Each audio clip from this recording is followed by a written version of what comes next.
Years and all across our country, we have seen far too many instances in which local police have had to deal with individuals suffering from mental health crises or behavioral issues, when what these individuals really need is medical treatment or a mental health provider. But due to a lack of mental health resources or teams better equipped to handle these situations, police are often the first and the only services to arrive at the scene. But there is something that we can do about it. Recently, the City of New Haven announced a new program, which is the focus of one of my community project requests this year. This program, the New Haven Community Crisis Response Team, would divert 911 calls involving someone experiencing mental health crisis or behavioral issue to social services and dispatch specially trained social worker-led teams to address calls related to homelessness, mental health, and substance abuse disorder instead of police. This program will significantly reduce the need for the New Haven Police Department and EMS responses to incidences that are not of criminal or health emergency nature. And we are seeing more models like this around the country, which we will speak about today. The issue of mental health and substance abuse was already a growing concern in this country before the COVID-19 pandemic, but the isolation, the school closures, the economic anxiety, job losses, and challenges to obtaining childcare or paid time off have only exacerbated these already existing problems and created new barriers to treatment. According to the American Psychiatric Association, people from racial, ethnic minority groups are less likely to receive mental health care even without the additional barriers posed by the pandemic. For example, in 2015, among adults with any mental illness, 48% of whites received mental health services, compared with 31% of Blacks and Hispanics and 22% of Asians. Earlier this year, we had a hearing of this subcommittee on these growing problems, and today we are looking at how we can strengthen the mental health crisis response system so that mental health providers across this country can respond to mental health emergencies rather than law enforcement. Mental illnesses are serious medical conditions, and without treatment, these conditions can result in a diminished capacity for coping with the ordinary demands of life. Untreated mental illness can escalate to a crisis situation where a family member, friend, or someone in the community feels they have no choice but to call 911, which inevitably leads to situations in which law enforcement are responding to what is actually a mental health emergency. Meanwhile, for the individual, arrest can cause unnecessary trauma, which can make their long-term recovery more difficult. This can lead to high rates of incarceration or even more tragic outcomes, including needless death, particularly for Black or brown people. According to the Treatment Advocacy Center, 1 in 10 police responses involves an individual with a mental health condition. 1 in 5 incarcerated individuals lives with a mental health condition, and 1 in 4 individuals killed by police had a mental health condition, which is especially tragic because most police want to do their jobs well. They just do not always have the tools or training necessary to respond to a mental health emergency. Part of the problem here is that the behavioral health system has been underfunded for years. We need to make treatment more available to everyone who needs it and ensure crisis services are available to anyone. In recent years, we have made efforts to address this shortfall. We have made serious investments in our police departments and our crisis intervention programs, and we will continue to do so. The Affordable Care Act significantly expanded access to Medicaid, which in many states is the most important source of coverage and funding for behavioral health services. And the American Rescue Plan gave an additional financial incentive to expand Medicaid for the 14 states that have not yet done so, and allow states to use Medicaid funds to support the expansion of mental health mobile crisis teams. In addition, last year, we increased overall funding for the Substance Abuse and Mental Health Services Administration by $133 million for a total of $6 billion. In this committee, we also increased funding for mental health services block grants by $35 million. We created a 5% set aside within the block grant specifically focused on crisis services. And over the past year, in 3 separate emergency bills, We have provided more than $8.6 billion to a variety of programs to address the mental health impacts of the pandemic.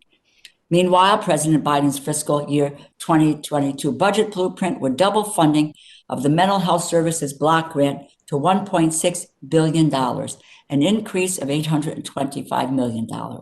And while we have not seen the full budget yet, according to the administration's blueprint, it is clear they are proposing additional funding for partnerships between mental health providers and law enforcement, as well as suicide prevention activities.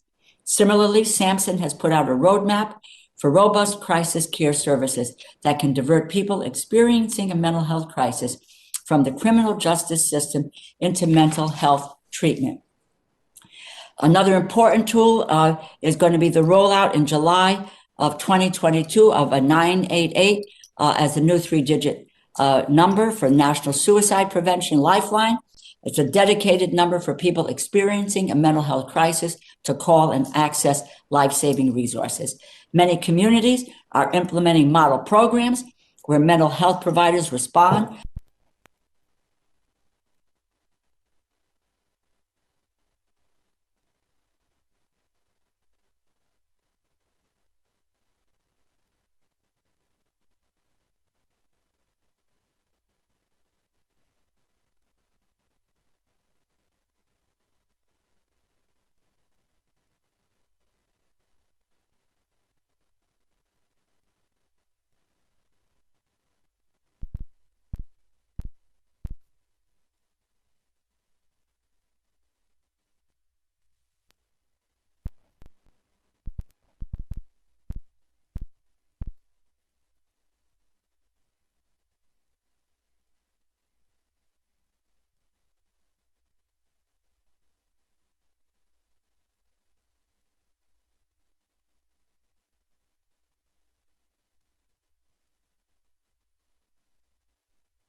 matters.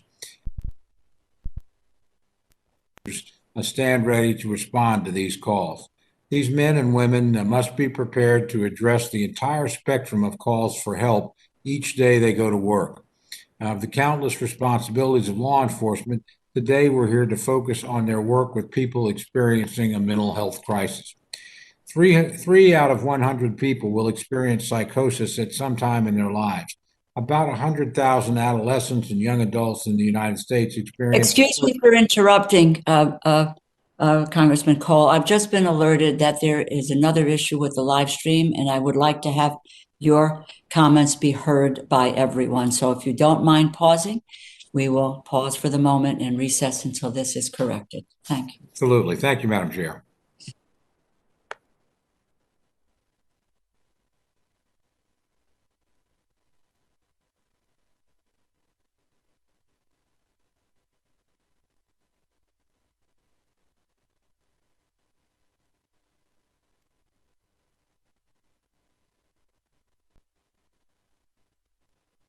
Off if that's all right.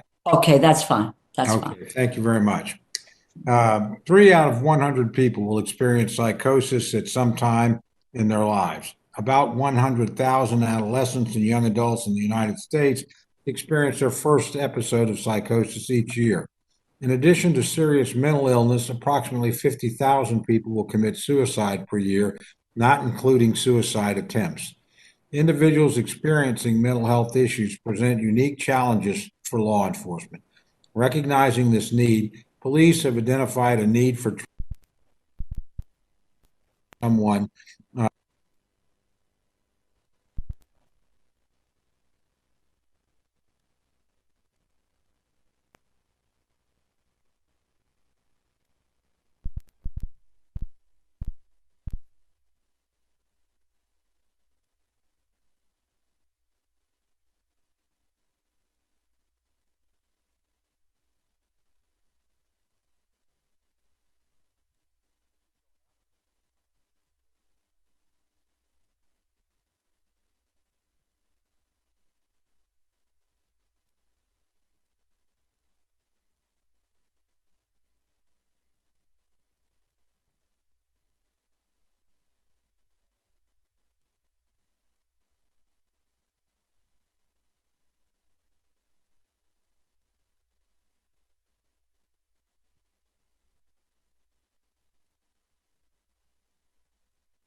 Congressman Cole, I'll just ask you to resume, and again, my apologies. Oh, Madam Chair, certainly not your fault. Why don't we do this, Madam Chair? I'll just submit my statement for the record. I know we need time for our witnesses and certainly time for our members to ask questions. So I'll forego the rest of my statement, submit it for the record, and we can move straight to the witnesses. Thank you. Thank you very, very much. Let me introduce our witnesses. Dr. Charles D.K., Associate Professor of Psychiatry at Yale University. I'm excited to have you here, Dr. D.K., and speaking about the Connecticut experience. And thank you for being with us. Robert Gebbia, Chief Executive Officer, American Foundation for Suicide Prevention. Tanja Miles, Certified Peer Support Specialist. Chris Richardson, Associate Director of Criminal Justice Services at the Mental Health Center of Denver. Chief Stephen Castevens, Third Vice President, International Association of Chiefs of Police. Our first witness is Dr. Charles D.K. Your full written testimony will be included in the record, and you are now recognized for 5 minutes for your opening statement. Thank you, Dr. D.K. Good morning, Chair DeLauro, Ranking Member Cole, members of the subcommittee. My name is Dr. Charles D.K. I am Associate Professor of Psychiatry at Yale University School of Medicine. I'm also Medical Director, Connecticut Department of Mental Health and Addiction Services, and Chair of the Ethics Committee of the American Psychiatric Association, the APA. Thank you for this opportunity to testify on behalf of the APA today. I would like to begin by thanking you, Chair DeLauro, and Ranking Member Cole, as well as Representative Bustos, and all subcommittee members who supported creation of the 5% set aside for crisis services in the Community Mental Health Services Block Grant, beginning in fiscal year 2021. As you know, mental health conditions and substance use disorders do not discriminate based on age, sex, race, political party, or where patients reside. As Congress, states, and local governments work together to implement 988 by July 2022, it is essential that Congress support community infrastructure for responding to 988 calls, like EMS, police, and fire response infrastructure that supports the 911. As Medical Director of Connecticut DEMAS, I work to coordinate delivery of quality, evidence-based care at all levels across our system. Communities in Connecticut and across the country do their best to patch together various types and levels of mental health response with insufficient resources. This patchwork typically relies too much on emergency rooms and police departments and can result in patients languishing in emergency rooms, criminalization of persons with mental health and substance use disorders, and at times the unnecessary and tragic loss of life. Success in the future depends on strengthening and funding the mental health infrastructure by treating evidence-based community crisis systems as essential community services necessary for 988 implementation. The ideal system provides a person in crisis someone to talk to, someone to respond, and a place to go. Crisis call centers provide someone to talk to and should be regional, 24/7 clinically staffed hubs, providing intervention capabilities through telephone, text, and chat. Mobile crisis teams provide someone to respond and should be available to reach any person experiencing crisis throughout a defined service area in his or her home, workplace, or any other community-based location in a timely manner. There are 3 basic types of mobile response. First, where police are the primary responders. Second, where a mental health professional accompanies police. And third, where behavioral health mobile crisis teams respond with or without police. Crisis receiving and stabilization facilities provide places to go to receive appropriate care. They provide short-term, under 24 hours observation and crisis stabilization services to all referrals in a home-like non-hospital environment. But longer-term services beyond 24 hours can sometimes be necessary. The most effective system includes a no wrong door approach, where receiving facilities can quickly take in individuals in crisis so they do not encumber police resources or end up in jail or emergency rooms unnecessarily. Communities with the full continuum of crisis care services, including partnerships with CIT-trained police, see the best results. For example, Maricopa County, Arizona's crisis line resolves 90% of its 20,000 monthly calls by phone without law enforcement involvement. In my home state of Connecticut, 116 law enforcement agencies, including police departments and others, have CIT-trained officers, and 43 police departments have established a CIT policy. But we have much more to do in our state and across the country. We are grateful for your attention to mental health matters. Thank you very much for the opportunity to testify. Thank you so much. If I now, and thank you for coming in under the 5 minutes. It's helpful. Our next witness is Robert Gabia. Your full testimony will be included in the record. You are now recognized for 5 minutes for your opening statement. Thank you, Chairman DeLauro, Ranking Member Cole, members of the committee for this opportunity to testify today on behalf of this important topic of crisis response. I'm here today on behalf of millions of Americans who've lost loved ones to suicide, the 1 in 4 Americans who have a diagnosable mental health condition every year, the 10 million Americans living with serious thoughts of suicide, and more than 1 million who attempt suicide annually. Suicide is a leading cause of death in our country, but with investments in prevention and access to treatment, many suicides can be prevented. Yet only half of Americans with a mental health condition such as depression, anxiety, substance use, and other risk factors for suicide are receiving care. This leads to the question, how can we ensure that people in crisis are connected to care? I'm here to speak about a crisis response system that is better able to mitigate suicidal and mental health crises. While we recognize great strides have been made by the country and by Congress to support mental health needs of the nation, more needs to be done in how we address people in emotional distress. As a result of the landmark Hotline Designation Act 988 will be live nationwide by July of 2022. This offers a unique opportunity to rethink and reimagine mental health crisis response. It's an opportunity we must not ignore. SAMHSA recognized that crisis call centers and hotlines, mobile crisis intervention teams, and stabilization services are at the core of an effective crisis response system. This describes the system we must invest in creating for all Americans. What might that look like? Well, first, 988 will connect callers to the National Suicide Prevention Lifeline, which consists of a network of over 180 local and state-funded crisis centers across the U.S. Counselors at these centers answer millions of calls and chats from people in distress coming through the Lifeline every year. So first, we recognize the Lifeline is a key component of crisis response, and it will need increased funding to meet the anticipated increase in call volume when 988 is promoted and available nationwide.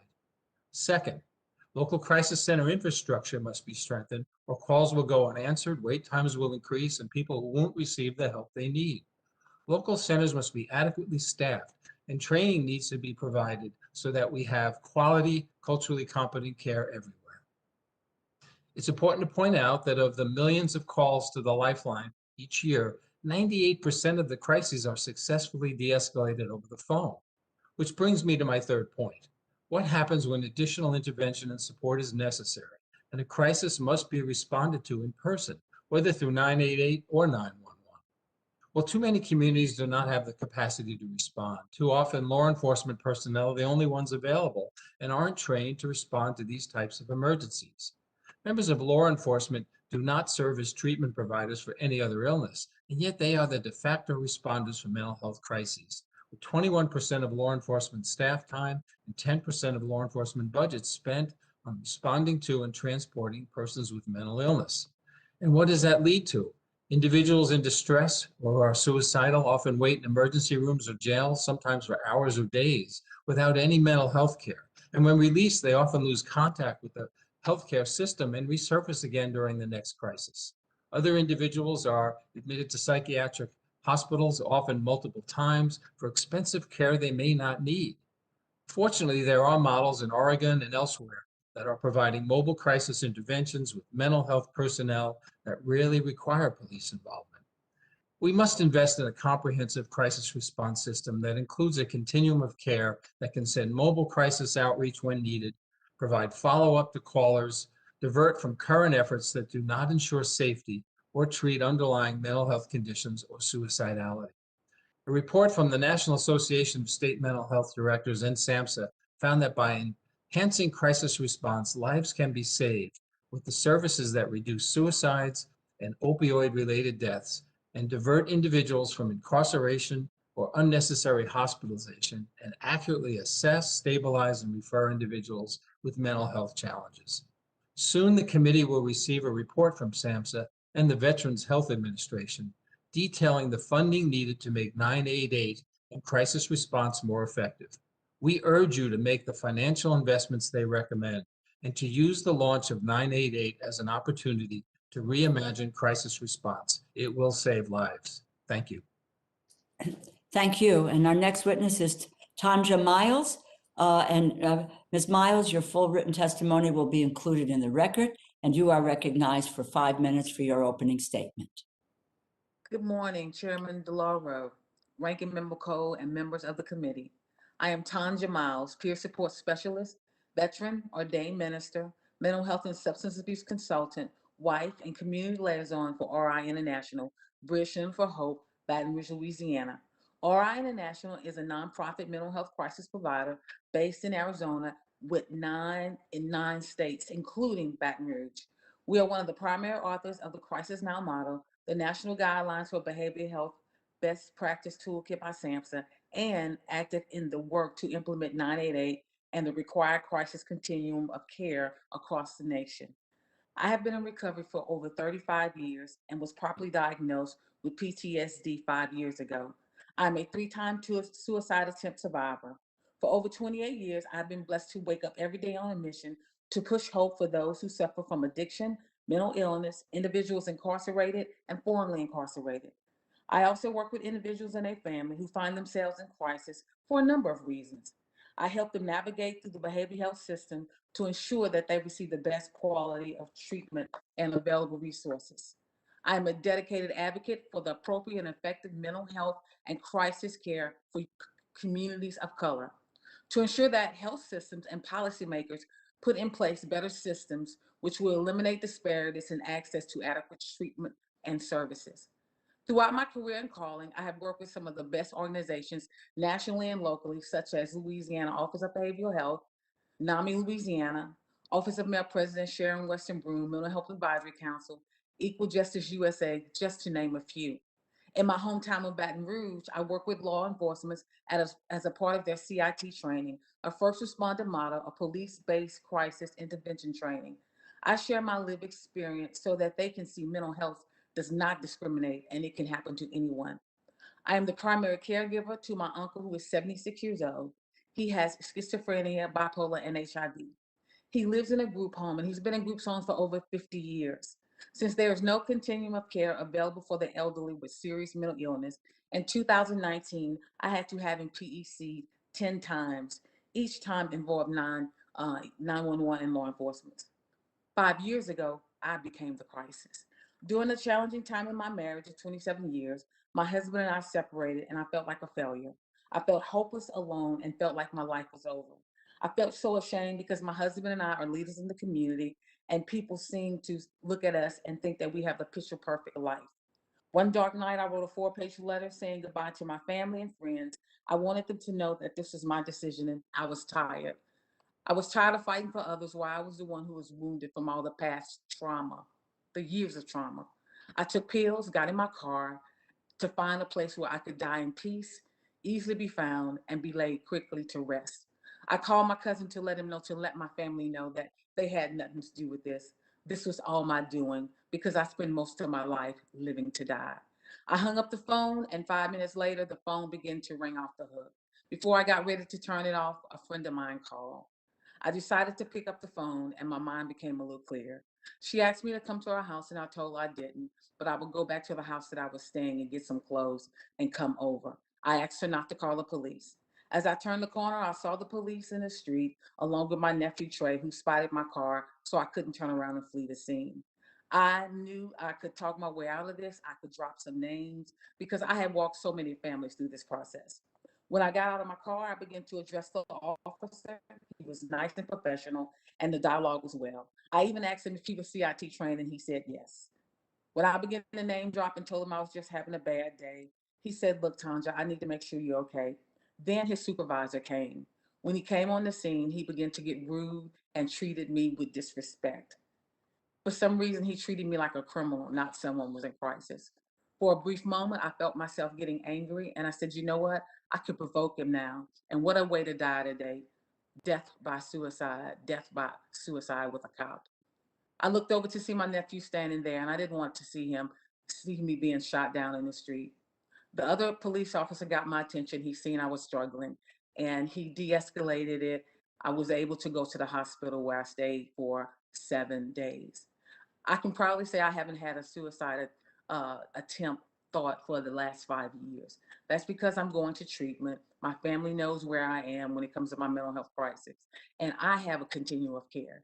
There's a lot of people like me who don't have that, and we have to change that. And I believe we can. We have to make a difference so we can change lives. Thank you. Thank you so much, Tanja, for your powerful testimony this morning. Our next witness is Chris Richardson.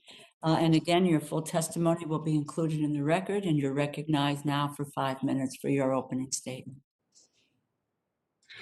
Thank you, Chairwoman DeLauro. It's a true honor and privilege to be here with you today. My name is Chris Richardson, and I currently serve as the Associate Director of Criminal Justice Services at the Mental Health Center of Denver, a nonprofit community mental health provider known nationally as a model of innovative care. We proudly serve the city and county of Denver and support the communities in their wellness and recovery. In my role, I oversee multiple programs that focus on the intersection of mental health and criminal justice. Today, I'd like to talk with you about one of our programs at the forefront of innovation in mental health crisis response. STAR, or Support Team Assisted Response, serves as an alternative to low-risk, low-acuity 911 calls, many of which are related to substance use and mental health concerns.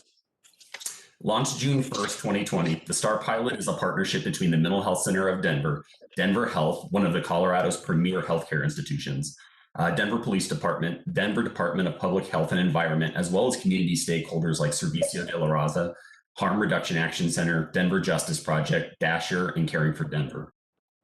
The intent of STAR is to send the right response, not a one-size-fits-all response to people in crisis. People call 911 for an array of reasons, and it's not always something that presents with a legal nexus. Previously, 911 calls were handled by police, fire, emergency medical response services. Denver took steps to look at how to best meet the needs of the community and added the STAR program to the emergency response system. Here's how it works. Dressed in street clothes, we provide direct clinical de-escalation, community service connection, as well as on-demand resources such as water, food, clothing, and basic living supports. Our teams help the emergency response system handle the overwhelming number of 911 calls that don't require a police response. When STAR pulls up, the individual can be assured that the interaction is grounded in a harm reduction, trauma-informed philosophy, with people able to creatively meet whatever need they are presenting to maximize long-term support. If the STAR program can handle someone in crisis that frees up police to handle a robbery or domestic violence call, then that's an incredible success. We are seeing true results, a paradigm shift in results. Over the past 11 months, STAR has successfully responded to 1,323 calls. Of those, there has not been a single arrest, no injury, and no need for police backup. I want to repeat that. Not a single one of these calls resulted in the need for police response. In the STAR team has the knowledge of social programs, the resources to more easily help people in crisis and connect them to care. While not all calls have a diagnosable mental health condition, many individuals identify as experiencing symptoms of schizophrenia, bipolar, anxiety, and major depression that benefit from clinical intervention and community resourcing to best meet their immediate needs. STAR works in cooperation and coordination with Denver police and other first responders. Like any collaboration, if we need the police on scene, we trust they will be there to support our efforts and the safety of the community, much like we would be supporting them should they require STAR assistance. They keep an eye out for us, and we rely on one another's expertise to serve the community.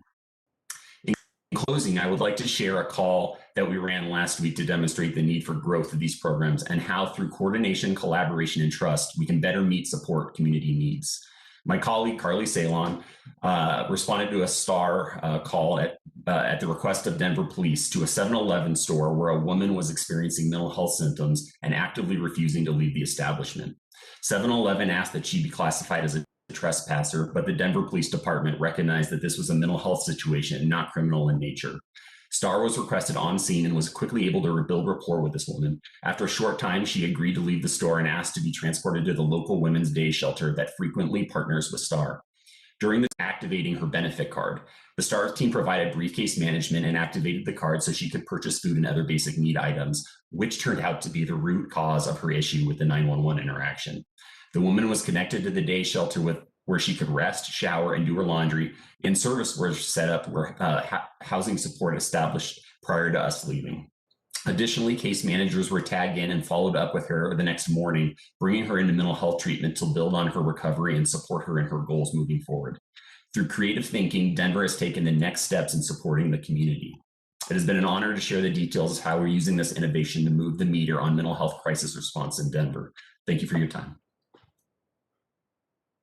Thank you very, very much. And now let me recognize our next witness, Chief Stephen Cass-Stevens.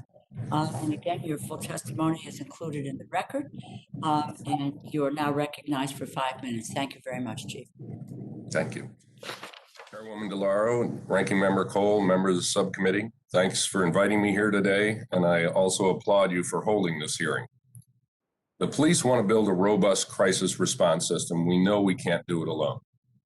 Sadly, the lack of mental health treatment options or mental health centers has left police officers as a de facto mental health providers in our communities. We encounter mental health crisis on a daily basis, and we know we're not always the best person to answer these calls, but we are the first ones to get the call. To better understand the issue, I want to share a brief history behind how we got to where we are today. In 1960, the United States was a country with a population of 151 million and had over 600,000 treatment beds for those affected by mental illness. Today, we have a population over 330 million and less than 60,000 beds available. This drastic change in availability for mental health treatment began in 1955 when a massive deinstitutionalization movement began that transferred those with mental health disorders out of institutions. The belief at the time was these institutions were inhumane and that the new use of antipsychotic drugs would be an effective alternative. However, these good intentions contributed to the mental health crisis, since many who were deinstitutionalized were left without access to medication or rehabilitation services. In the present day, the effects of deinstitutionalization are still with us. In fact, the 3 largest mental health facilities in the United States right now are Cook County Jail in Chicago, LA County Jail, and Rikers Island Prison. And I think we can all agree our jails are not where we should be housing people suffering from mental health crisis. Let me assure you that our organization supports change to mental health crisis in our country. The 4 most urgent concerns that we have are as follows. Number 1 is the sheer volume of the problem. Our attention to this issue should be the top priority. Number 2 is the stigma attached to mental health issues continues to hold strong with individuals having to struggle with their illness and how others perceive them. Number 3, the individuals in crisis that our officers come in contact with are often suffering from mental illness and at the same time substance abuse disorder. Sorting out these overlapping problems and providing smart, cost-effective, and accessible solutions to address them presents an even bigger problem. When those individuals experiencing mental health crisis do seek the help they need, the services in our country is not in any way sufficient to meet these needs. We know from our officers on the street that mental health program availability for individuals they encounter is often either not available or the waiting period to access these programs is so long that it renders the service useless. We must continue to call for and support improvements to these overarching problem areas as much as we demand and expect innovative responses from our officers at first contact. Legislative and funding support is absolutely essential to the success of local efforts to build safer communities. Communities must have adequate resources 24/7 for crisis response, treatment, housing, and other services. While there have been calls to shift responsibilities away from the police, sometimes even removing police from the calls, there must be systems in place that allow this to happen in a safe, productive way if that's the solution that's deemed best. Currently, we play a critical role in responding to mental health crisis, but need appropriate training to enhance crisis response and decision-making about persons experiencing crises. We also need funding assistance and support in establishing these successful co-responder models with police and mental health professionals. I ask that support come from this subcommittee in the form of funding for training, equipment grants for innovative approaches to help encourage collaborative partnerships, crisis service, and mental health courts. Finally, I'd like to take a brief minute to talk about one of the approaches that the International Association of Chiefs of Police has taken to help aid officers with encounters with individuals experiencing crisis. The One Mind campaign, started several years ago, focuses on uniting local communities, public safety organizations, and mental health organizations so that the three become of one mind. To join the campaign, law enforcement agencies pledge to do the following: establish a defined and sustainable relationship with a mental health organization, establish a written policy, train and certify 100% of their sworn officers in mental health awareness in either an 8-hour mental health first aid or a 40-hour CIT training. On behalf of the IACP, I thank you again for the opportunity to discuss this critical problem, and I appreciate your time, and I'm available for any questions. Thank you so much. Thank you very, very much. And thanks to all of our witnesses, our presenters today. It's, I think my colleagues and I are, would concur that it's really another one of the hearings that we've had where there is such a consistency of message, if you will, of identifying the problem and also being very, very helpful to us and helping to identify solutions and how we might proceed. Let me, I've two questions. I hope I can get to the two questions. And this one, I'm going to ask Dr. DK, but anyone else can jump in. We know that mental illness and homelessness are very intertwined problems. So a person with mental illness who is also homeless is more likely to have an encounter with the police and the courts than a person with mental illness who has stable housing. And often it's the police who are called to address the problem. It's actually a social service or medical issue for which there may have been limited training. My question is, how do we better reach people who are homeless with mental health services? How can we make treatment more widely accessible so we work to break the cycle? And does a person experiencing a mental health crisis have a better chance of being linked to housing and other supportive services if an entity other than law enforcement is the initial responder? Dr. DK? Thank you very much, Chair DeLauro. Let me start my response by bringing in the example of a program we have in New Haven, which is called the Street Psychiatric Services. It is run between Yale School of Medicine and the Connecticut DMERS. It has a psychiatrist, a social worker, a program coordinator, a vocational a specialist, a peer support specialist. And basically what this program does is that these individuals spend the whole day going to where homeless people congregate, encampments in the parks, New Haven Greens. And these are not the individuals who would like to come to the hospital or go to a clinic. And therefore you have to meet them where they are. And these individuals, by virtue of the fact that they also have a prescriber present, engages them as you see them on the streets. For those who need immediate substance use treatment, maybe Suboxone, they are prescribed on the spot. Those who need other medications are prescribed. And if the assessment indicates that somebody needs to go into a hospital or into a crisis respite center, which they have in New Haven, they would do the same exactly. So this has been an extremely effective program that only started in 2019. I think that the idea of homelessness, and obviously all what you've said is correct, that individuals who are both mentally ill and homeless have a worse outcome than those who are mentally ill and house housing. So housing is extremely important. What leads to homelessness in the first place are things that we all put together under the social determinants of health, which we really need to address as much as possible. In our state, some of our mobile crisis teams actually do the same thing across the state, where they do rounds They go to soup kitchens, they go to encampment areas to see individuals who might be demonstrating signs of mental illness. The idea behind both the street psychiatry service and the mobile crisis teams that go out is that without these interventions, the first time people might come in contact with them would be in a moment of crisis when the police is called, and all kinds of things can happen in that situation. But with these individuals going to intervene right before this time happens, they are able to avert crisis, able to connect individuals to the services and resources they need, whether it's with the peer support specialist who provides counseling and coaching to the individuals who are suffering from mental illness.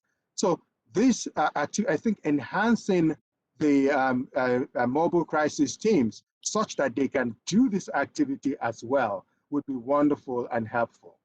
That would be how I would like to approach it. Certainly what Connecticut is doing to manage the homeless population in at least New Haven and New London area. Thank you. Thank you. I will wait, but my second question is about bringing programs up to scale. Does anyone else have a comment about the issue on mental illness and homelessness? Yes, ma'am. Yes, ma'am, I do. And thank you so much for this question.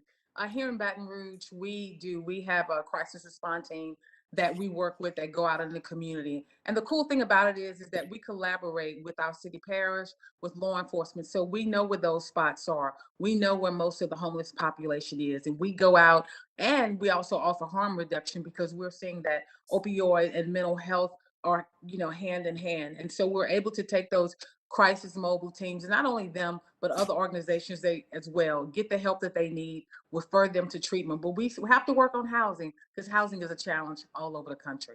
Okay. Thank you very, very much. And now I'd like to yield to the ranking member, Congressman Cole. Thank you very much, Madam Chair. Just first, to all of you, thank you for your testimony. Just a superb testimony. As the chairwoman said, across the board, we're always struck when we see experts from different perspectives providing similar answers and pointing to similar problems. So very, very helpful. And Ms. Miles, I'd be remiss not to just thank you for the very personal nature of your testimony. It's a lot that you would come and share this with us here. It's very helpful to the committee, so thank you. Let me start, if I may, Chief Stevens, with you. Probably when I talk to my police chiefs that I'm privileged to represent, I always ask them, what's your top problem? They say mental health every single time, the challenges of dealing with it. So if you, from your perspective as a law enforcement professional, we're picking, let's just say 3 things that would really make a difference. The average police department in America, if there is such a thing as an average police department, they're obviously vary in size and sophistication, but if there were 3 programs from a law enforcement standpoint, you say, hey, these would really help my officers when we're called into situations, or this would be something that reduced the strain on the department, made a successful outcome more likely, what would those things be? Well, that's a great question. I thank you for that, because that's something that I've pondered and my colleagues have pondered quite often as we see the unprecedented increase in mental health related calls for service over the past 5 to 10 years. That, as I said, law enforcement, we're the ones out on the streets 24/7. So we're the true first responders. And we struggle with this. We've trained our officers in mental health first aid. We've trained our officers in crisis intervention, not as many across the country as I would like to see. We need funding to get some of the smaller and medium-sized departments trained because they don't have that kind of funding. But the various co-responder models that I've heard and I've heard people talk about, I think that's one of the things that's going to be very successful, because law enforcement should not be in the business of criminalizing mental health issues. I feel horrible about it anytime that we have to take somebody who's experiencing a significant crisis and we have to take them into custody because we have no other option. There's nowhere else to go. And when we take them to a local hospital or facility to be evaluated, it's a catch and release program in the Chicago suburban area. So they're right back and we have to deal with them again and again and again. So we need better services and we need a good co-responder model I would have never thought as a police chief that I'd be hiring a police social worker, but I did 3 years ago. And it's the greatest thing that I've done for my officers, that she assists them with a lot of these calls for service. But that's not cheap. And I wish I could have 2 more, but I don't have the budget funding. I'm down 5 officers right now. I would love to hire more police social workers. So that would be the second thing. And when it comes to homelessness, when you talk around the Chicago suburbs, unlike maybe Denver or some other areas that have successful programs, we have no place, same as mental health, we have no place to go. There just aren't enough facilities in the suburbs of Chicago to take people that we encounter that are homelessness. And we feel very frustrated because we've run out of options. So better training and funding for mental health services, co-responder models, and more options and facilities to help people with housing that are homeless. There's my answer, sir. Well, that's a great answer and very, very precise and helpful. Thank you. Mr. Richardson, let me turn to you very quickly in the time I have left, because you sort of dealt with this from the other side of the equation. And I must say, I do worry sometimes about potentially sending mental health professionals into dangerous situations. I really do feel they quite often do need an officer with them, although we need their skill set. Maybe the officer's there primarily for protection, not for intervention. This isn't his line of work. Just quickly tell me your experience in working with police departments. What are the things that work well? Any things that are problem areas for you? And I'm sorry I didn't leave you a lot of time, but whatever insight you could give us, I would appreciate. No, I really appreciate the time. I think Denver has a very, very wide range of response. We have our co-responder unit that started in 2016 that really developed relationships with officers and how do we help people in mental health distress. And that allowed STAR to kind of take off with very little hurdles where we were able to respond to people without having an officer present. But having both systems available is highly important. I think the biggest thing that I like to talk about when it comes to like sending us based on 911 calls is a recognition that a lot of social workers have been doing this for years. This is our population we work with. This is communities we go into on a regular basis. And these are individuals that I know by first name. They just are happen to come by a different avenue, which is 911. And that is still allows me to go and perform the stuff I've been doing throughout my entire career to be able to help someone in crisis, just in a different routing capacity. Well, thank you very much. My time's expired, Madam Chair. But again, thank you for this panel. It's an excellent panel, and I yield back. Congresswoman Lee. Thank you very much, Madam Chair, and thank you and to our members who suggested this hearing. And thank you to all our witnesses. Just on a personal level, I have a mental health background. I'm an MSW, clinical social work by profession. And so this is extremely important, just personally for me as a professional therapist. And I wanted to ask you a couple of questions about this as it relates to African-American men specifically. I have family members in their 60s and 70s. They won't go out walking after 5 o'clock without me. If they go in a grocery store, even just to buy a banana, and these are personal experiences, they're constant with myself. They take a shopping cart and push it because they're concerned they'd be arrested for stealing something, and then they would have encounters with the police. And I could share story after story after story that are constantly in my life with Black men, and as well as I'm sure other members on this committee. Now, let me ask you a couple of things. First of all, the trauma that's associated with being a Black man as it relates to police encounters is real. And so I'm wondering, and if men in their 60s and 70s, who I know personally are constantly fearful of this, there's deep-seated trauma. So what type of police training is there to address this type of trauma when we know what happens in police encounters when unarmed Black men are killed? And it could be some traumatic event that takes place because of the history of racism in this country. And so I'm wondering if you all are considering, or do you do trauma-informed training for police officers as it relates to African-American men.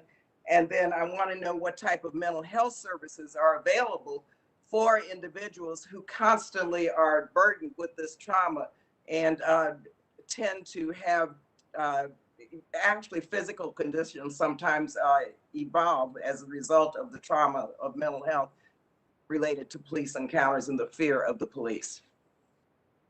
Who would be able to answer that? Mr. Richardson, maybe? Anyone who could answer that, I'd like to hear your response. Yeah, I can help answer that.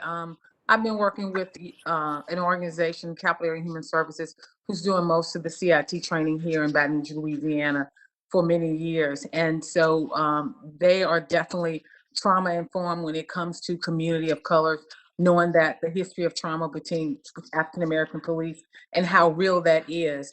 And so part of that CIT training talks about that, and it deals with that and talk about ways to de-escalate. And so I've seen it work, not just only with myself, but I've seen it work when I've had to be with family members, and depending on what area code they live in, you know, the treatment was different, and that's the truth. And so are we doing a great job? Yes, we are, but we have to continue to do better. And we have to let people realize that trauma is real, that that's been some, you know, systemic racism and trauma that's been in place for years, since the 1960s. We were on a call about that, about, you know, 911 and crisis and how that affected community of color. So we're making inroads. I think all CIT trainings that needs to be addressed, and we'll see a big difference. And again, I'm excited about 988 because it's easier for a family member of color when they can call 988 instead of 911, because they know firsthand they're going to get that law enforcement agency, and there's going to be a challenge there. Exactly. Mr. Richardson, so, before my time is up, can you talk about what you know as it relates to the services in Denver and from the criminal justice perspective internally? Yeah, I think we're being able to identify how do we come at stuff from a clinical lens? How do we make sure that we're supporting individuals through that trauma-informed perspective, specifically related to both co-responder and our STAR program? And then through the Mental Health Center of Denver is the treatment background of allowing individuals to have a place where race trauma, race PTSD has a place that can be addressed and identified. And really, I think the previous presenter kind of referenced is we need to not make this something we don't talk about, that it should be something that we're acknowledging and recognizing and continue to support the community and in the stressors that come related to that. Okay, thank you very much. Thank you, Madam Chair. And I'd like to talk with you offline and pursue this a bit more. Thank you. Thank you. Yes, Congressman Harris. Thank you very much, Madam Chair, for a very important and very timely topic. I want to reiterate what the ranking member said and congratulate Ms. Miles for being here and testifying, especially being a peer support specialist, because when I've dealt with recovering people who are in recovery, it's so important to have peer support like you. Dr. Dyke, thank you for coming and testifying. I just want to point out one thing in your testimony where you referenced the American Journal of Preventive Medicine article from 2016, and you imply that fatal encounters with law enforcement are disproportionately high among Blacks. That only is if you refer to population, not to actually the incidence of non-fatal violent crime occurring in the United States. Actually, if you use that as a reference, white deaths by fatal encounter with law enforcement is actually disproportionately higher, probably due to suicide by cop, which is disproportionately high among white men. So that is an issue that we're going to deal with. But I do want to talk about, and Chief, thank you very much for testifying. Your testimony, the most important point of your testimony is, as a physician, I know, having worked in an emergency room, frequently come in contact with my emergency medicine colleagues, there is a desperate need for acute psychiatric care, and our emergency rooms are not cutting it with that. They just don't. The fact of the matter is, acute psychiatric care is incredibly important. So I want to ask Mr. Gebbia, And thank you for the work you do. We know that because of the COVID lockdowns, for instance, suicide is an increasingly prevalent issue, needs to be dealt with. The topic is, of this is, a crisis response system. But I'll tell you that in the Navy, we had a saying that the Navy went from crisis to crisis uninterrupted by plans. The fact of the matter is the way to deal with a crisis is try to prevent it in the first place.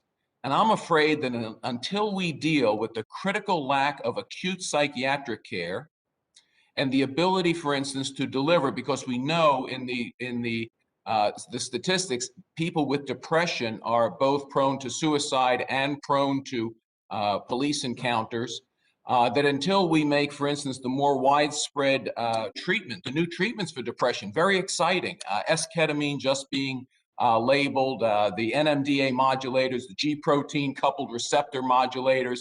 We have some specific there, but we have to get them to people. So, Mr. Richardson, could you specifically address how you think we can, not treating the crisis, but what do we need to do to avoid these crises from happening? Yes, I think that was a question to me, and I think we would agree completely, Mr. Gebbia. I think we would completely agree. Yeah, I'm sorry, Mr. Gebbia, yeah. More upstream prevention, so that you don't have downstream crisis and people, spiraling out and then needing to have a crisis response. I think there are two things. One, we have to ensure that mental health parity allows people to access treatment that they can afford. So many people who have an underlying mental health condition don't have access to treatment, can't find a provider. There's workforce shortages, insurances are not accepted, and we need to have better access to affordable mental health care. That's one. And certainly mental health is a big step in the right direction, especially for places where there isn't a lot of mental health providers.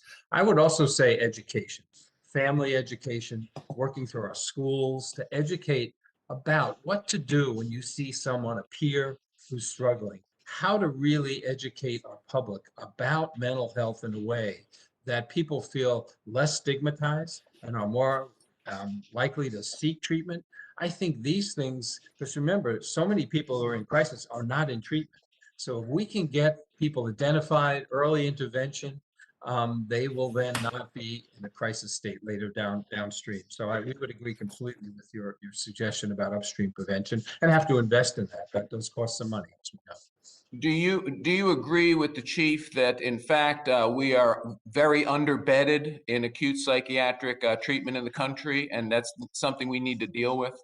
Certainly that's a part of it for people who need hospitalization, absolutely. And sometimes the short time frame they're in, there's not enough time. They're not stable enough to be back out in the community, and yet they are released. I do think that's a part of the picture, but I also think there's alternatives. And I think these stabilization centers and short-term treatment places that could really help reduce the cost, because hospitalization is very expensive. And often there's a mismatch. The people who need it are not getting the hospitalization. The people who don't need it are going because there's nothing else an emergency department can do. So I think we have to be better at identifying who needs to go into a hospital and who we can treat in other ways. Thank you, and Madam Chair, I yield back, and thank you for the timely topic. I thank you, Congressman Harrison. I would just also say, maybe for a second, that it would seem to me that Medicaid is one of the biggest sources of being able to pay for this treatment, is for opioid use and for mental health care. And so it becomes an important source, I think, for coverage and funding for behavioral health services. So I think we need to think about that expansion as well. And with that, Congressman Pocan. Great. Thank you very much, Madam Chair. Thanks to all the witnesses. This is a great bipartisan hearing. A lot of important issues are coming up, and especially I want to say to the chief, thank you for using the word criminalizing mental health issues. I spent a number of years in the state legislature where I was the ranking Democrat on the committee that oversaw our prison system. Scott Walker was the chair before he became governor when we were both in the legislature. And it always shocked me that we had about 30% of the population in the Wisconsin prison back then that were there for mental health related issues. And, to me, that's inhumane to be doing that. It's expensive to be doing that. If we had 30% of the population in prison for cancer, there would be outrage. And yet when it comes to mental illness, there's nothing. Ms. Miles, thank you very much for sharing your very personal story. Very much appreciate that. Mr. Richardson, my question for you, one of my main counties has tried to do something that you're doing right now in Denver, and they're getting closer to that. Just can you tell us a little more about the amount of training that your folks have? Like you said, many folks have dealt with this population for a very long time, but what kind of training do they have? Who provides the training? Can you just talk a little bit more about the program itself? Yeah, so we actually, all of our individuals that are on our co-responder and our STAR-based programs are licensed clinicians. So they have 2 years of field-specific work, including higher level education related to trauma-informed care, harm reduction, clinical services, diagnostic criteria. And then the Mental Health Center of Denver provides additional training that is specific to populations, whether that's age-related, youth-related, individuals with specific diagnosis, de-escalation specific training. And then the bonus about being partnered with the city entities and kind of collaboration across areas is being able to have experiential learning through other community providers that say, we're really good at delivering this service to this population. Come and get education on what that looks like. And I think that's what breaks down the barriers and the silos that actually helps develop relationships that help serve the population in general, but also gets us more intricate training throughout the community that is Denver. When you look at the programs we have at a federal level, how could we prioritize in our upcoming funding bills so that states and localities can do what you're doing? Do you have any specific recommendations in this area? Honestly, I think the funding is the hugest part of a lot of these barriers. A lot of communities that are trying to set stuff like this up, their biggest worry year to year is this going to get funded past this year? And that should never be a concern with these programs. It should be, how do we do good work in the community, with funding being something that's just an assumed it's going to be there, because these programs do need to exist and do need to work collaboratively with the system. Yeah, I mean, just when you look at the cost of incarceration, back then, and I don't even know what the figure is now, I should know, it was close to $30,000 a year. And if you've got, that many people incarcerated, I mean, that alone would give you an amazing budget to be able to do far more of what we could get done. A question for Mr. Gebbia, if I could, specifically on LGBT youth. The Trevor Project has published studies showing that LGBT youth are 4 times more likely to commit suicide or attempt suicide than their peers, and yet they have lower rates in access to mental health care. Can you just talk a little bit about that population, please? Yes, absolutely. And we work closely with Trevor Project. We know that need is great for LGBTQ youth in particular. And one of the things in the new 988 system we would certainly advocate for is to including some type of a press 1, press 2, kind of an option for LGBTQ youth who are in crisis. So those calls immediately go to the Trevor Project, which has the capacity and has the expertise to de-escalate and work with LGBTQ youth in particular. So that's an option. It's similar to what we have for veterans, which we also support in the current system and will be part of 988. So it is an area we need to give more attention to. We also need to have more providers who are culturally competent to work with LGBTQ and especially trans youth, because of the fact that they're not comfortable sometimes with the providers and their training to provide treatment to them. Yeah, and with all the political rhetoric these days, that certainly doesn't help. I know 50 of my 72 counties in Wisconsin are I don't know if the right word is deserts, but mental health professional deserts in general, much less really specifying populations. Thank you very much, Madam Chair. I'll yield back. Thank you. Congressman Fleischman.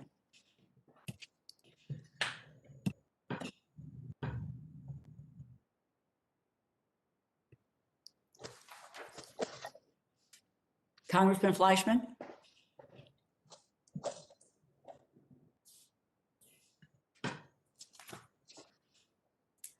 Let me then, when Congressman Fleischman comes back, I'll recognize him. Congresswoman Herrera Butler. Thank you, Madam Chair. And thank you for this conversation. And I too want to say thank you to Tonja for her willingness to share a very personal story. It makes a difference for us. I wanted to bring up, let's see, I have a couple different questions. I'm co-chairing the bipartisan addiction and mental health task force, which is the whole goal is to find bipartisan solutions to our growing mental health and addiction crisis. And one thing that continues to concern me, obviously, is the same thing that we continue to hear is access to care. Around 56% of the individuals with mental illness do not receive that mental health treatment. And in my district, which is located right on the border between two states, so I'm right near the Portland border, and then on our right side to Idaho, it can access or impede access to care because our metro area is across the river. So specifically for individuals who are on Medicaid, crossing state lines becomes a real barrier with regard to mental health treatment. So for Mr. DK, could you please speak about the current barriers to accessing care? And if you've seen the Medicaid piece hold people back, I'd love to hear about that. And what it means for people who are seeking treatment. And then I have a follow-up.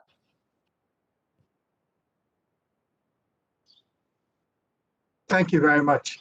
In terms of barriers to care, I think there are so many different things that come together in barriers, apart from the lack of adequate workforce. So funding has got to pay attention to the workforce so that we can have enough people in all the different disciplines to provide the care that is necessary.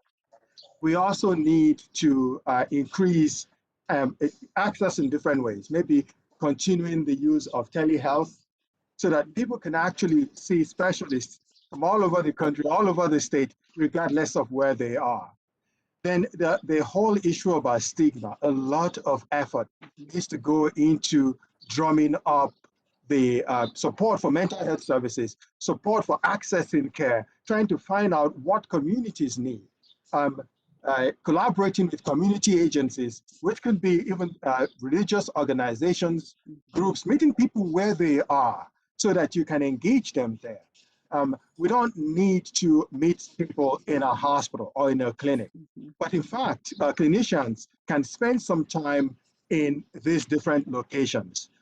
In Connecticut, we have an Imani project, which is a project set by some residents who's now a faculty at Yale, working with church groups in New Haven, especially Black churches. And this is one of the questions about how do you engage Black people in mental health care that the other congresswoman had asked about. And you can use this for any other group. It's identifying where these people congregate, who they trust, how to engage them in those areas so that you can actually provide the services they need locally. Obviously, the whole idea of this crisis response continuum is to focus on other types of facilities that can provide short-term care, can engage people in resources that they need to maintain their mental health. I appreciate that, and I love that it's typically you're seeking partners in the community. I mean, that's really how I wish all of our federal programs would work, because I think that's the only effective way to really make a difference. Would you also, Mr. DK, be willing to speak about building crisis response teams and infrastructure to respond to children's mental health needs? And I think it was Mr. Pocan asked, I think he asked a little bit about this in this space about young people. And I know, so data from CDC on kids' mental health is disastrous. And I know in my home state, a typical night at Seattle Children's Hospital right now includes admitting 1 to 2 children who have attempted to take their own life. So I was hoping to hear if you have any wisdom on specifically talking about mental health teams for children. Yes, I can use Connecticut for an example. We have also the crisis call lines, the 211 lines that anyone can call in. The school, the parents, concerned individuals in the community. And once you call that number, you are triaged based on age to mobile crisis teams that are funded by Department of Children and Families. And these mobile crisis teams actually come to you where you are. If you already have providers, they will contact the providers to get a sense what's going on. But the idea is that they can examine you, get histories, and refer you to subacute centers where you can be held for 2 weeks of treatment and so on. Of course, if you need hospitalization because of emergency situation, they can also refer you there. But this is a robust, very robust services for children that require that kind of collaboration to succeed. Thank you so much, Madam Chair. I yield back. Thank you so much. Congresswoman Frankel. Thank you, Madam Chair. First off, just thank you to all our speakers today. And I think obviously this calls for, Madam Chair, increased appropriations for these training, linking mental health services with our law enforcement. I've been texting back and forth with one of my police chiefs during this meeting. And, I asked him what his greatest needs in handling the mentally ill and the homeless. And what he said to me was, we need more support services from social services to assist in the field. We'd love to train professionals working with us in the field. He also said there's a lack of institutions that provide effective treatment and supportive housing.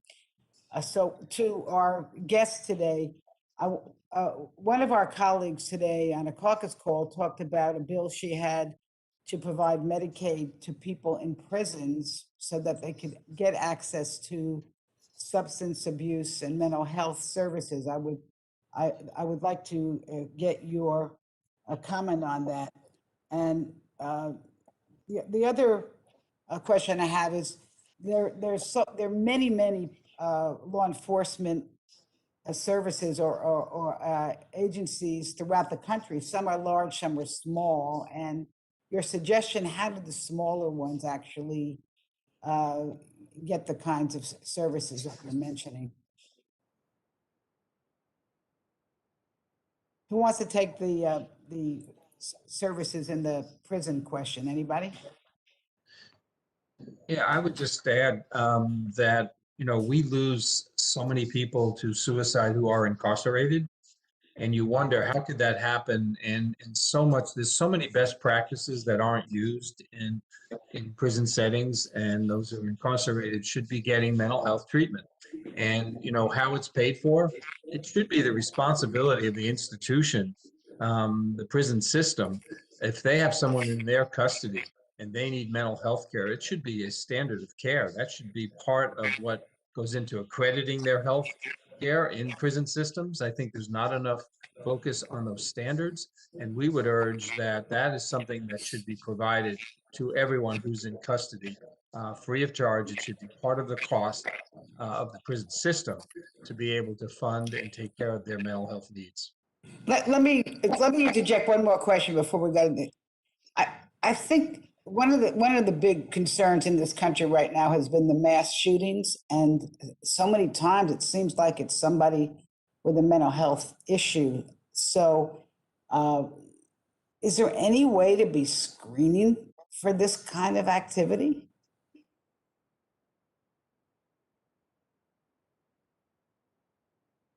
Nobody can answer that. I'll answer. Okay, go ahead. I'll just answer briefly from a law enforcement perspective. It's disheartening to us when we experience mass shootings, and when you really dig into the background, nearly every time there's either family or friends or neighbors who say, well, I was worried about this person, or he's made some disturbing statements in the past, or a variety of things that should have raised a red flag. But then this goes back to, are the appropriate services available? And again, the overall stigma of someone suffering from mental health. If you break your leg and you have a cast on it, everybody comes running to you to sign your cast. But if you have a mental health problem, which is an injured brain instead of an injured leg, everybody runs the other way. So stigma is part of the issue. And I think, yeah, go ahead, sir. if I may, this is exactly why we're here today. I think this tragic example of mass shootings is the reason why communities need to implement crisis services and train police officers on how to handle persons in mental health crisis. But also, I think it's very hard to understand without having the training and having that collaboration between police officers and mental health professionals to address people in crisis in real time before, so as we can avert the unfortunate tragedies that you just mentioned. Sure. And just as I yield back, just again, I want to join my colleagues in thanking Ms. Miles for sharing a very personal story. Madam Chair, thank you, and I yield back. Thank you, Congressman Fleischman. Thank you, Madam Chair, for holding this hearing. I think it's extremely important that we address this as a nation, and appreciate your doing this. In my home state of Tennessee, the suicide rate increased by 19% from 2014 to 2018 and remains 16% higher than the national average. Investing in a robust crisis response system will help connect at-risk individuals with proper mental health resources by utilizing early intervention and addressing their immediate needs before connecting them to ongoing care. My question, and I will open it up for any of the witnesses who wish to answer: how can Congress strengthen the crisis response infrastructure needed to successfully serve our constituents? What barriers do rural communities face in connecting individuals with the appropriate mental health responses and ongoing care facilities, given the limited resources in those areas? Thank you. I think what we're doing here in Louisiana, we're really trying to be intentional about making sure we have teams that can go out into those rural areas, because they're not, coming to us for so many different reasons, particularly, transportation. So doing more outreach, identifying those organizations that can go with us, because you're going to need everybody. Collaboration is key. We can talk about the mental health treatment all day long, which is paramount, but we have to talk about how do we collaborate, so people can get the needs that their needs met. If that's transportation, if that's integrative care, if that's housing, which is the biggest issue. So that's one of the things we're doing. We're doing a lot of outreach. We're seeing good outcomes when we're able to take those, crisis mobile teams or just regular teams into those rural areas, and then connect them with the resources that are nearby, and making sure that they know how to, refer and get to those spaces. That's working for us really well. Thank you so much. Would anyone else care to comment? I think from Denver's standpoint, I think the recognition is that there has to be innovation across arbitrary lines. Rural communities that don't have infrastructure for mental health, the rural communities that have understaffing for the ability to hire people that can respond to crisis.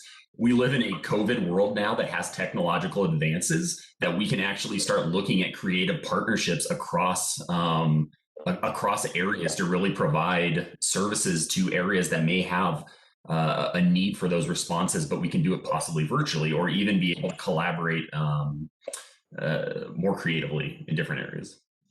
I would just add, I think that if we think about crisis response as a part of the healthcare system, not as something separate, but an integral part of the healthcare system, it's a door into the healthcare system.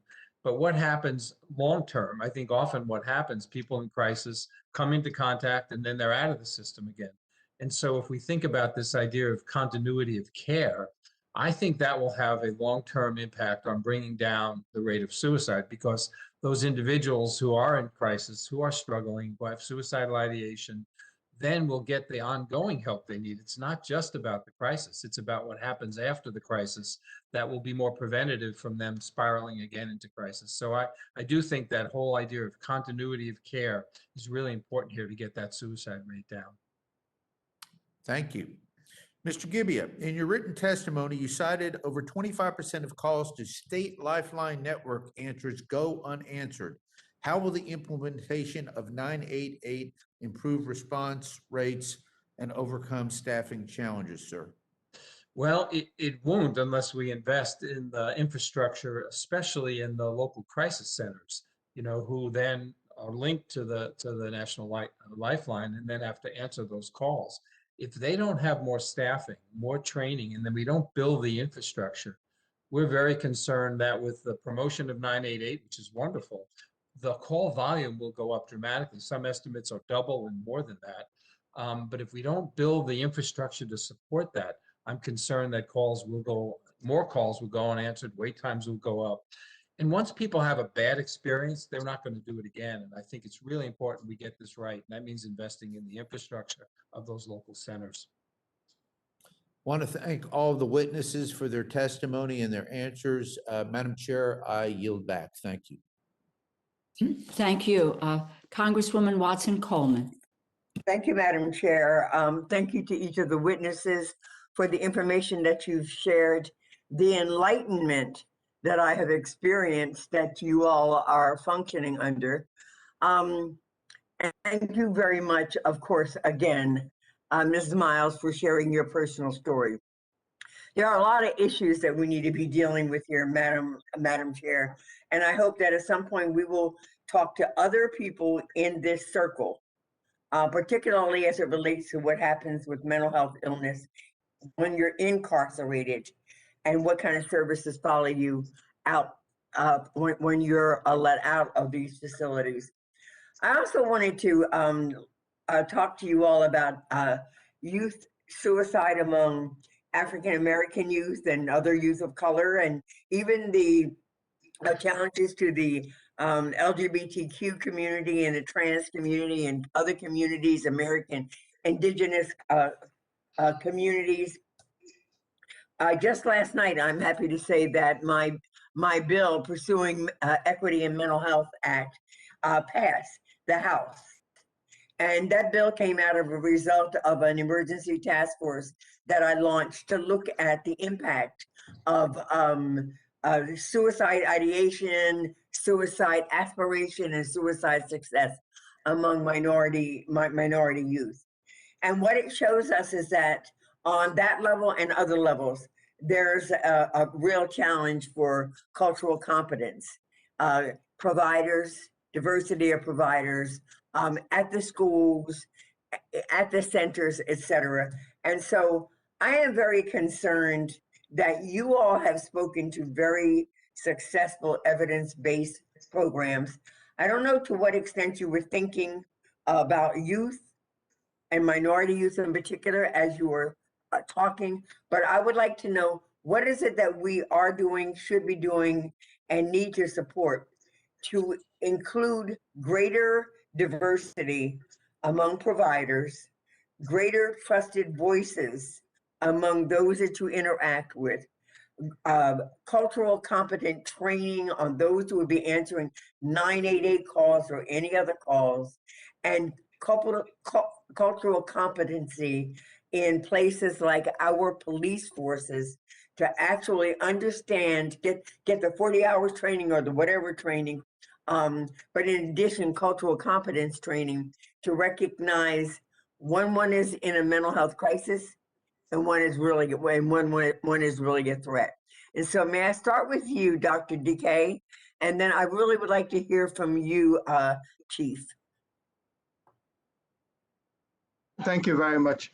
There's no doubt that systemic racism sometimes has played a really negative role on the mental health impact of young Black people, especially not just from the point of view of lack of adequate workforce or adequate individuals with cultural competency to attend to them, but even hesitancy to accept care. You know, the fact that the individuals might feel that they are not treated with respect and dignity when they approach healthcare institutions, the fact that my colleagues and our colleagues in the healthcare systems have not been as proactive in reducing the concerns and anxieties of young people when they come to us is extremely important. So just that idea alone is important. But there's a larger problem here of access. The access includes lack of jobs, poor schools. I think we need to really go back Poor schools lead to lack of jobs, lead to underinsured or no insured, lead to poor access to preventative care, leads to poor access to healthcare at all. So it's a whole bunch of things we need to do together. Thank you, Doctor. Could I just hear for a few seconds from the chief? Because I'm very impressed with his observations about the need in this space. Thank you. You know, it's first of all, it's difficult situations, disturbing for law enforcement. Anytime we see somebody who's thinking about suicide, attempted suicide, suffering from mental health issues, it's even twice as bad when you see it in youth. It is incredibly disheartening for law enforcement. But I think that situation, like so many others, it goes back to the police departments have to build trust in their community. The families and the people who are suffering need to know that if they do call the police, that we're going to come there to help. We're not coming there to arrest. Our job is to provide help. And if we can continue with a co-responder model, I think we're going to be incredibly successful in this arena. Thank you. My time is up. Madam Chair, I hope we do have a second line of questionings. I'm than happy. But let's see where we are on timing. I'd be more than happy to do that. I think this is a great conversation. Congressman Klein.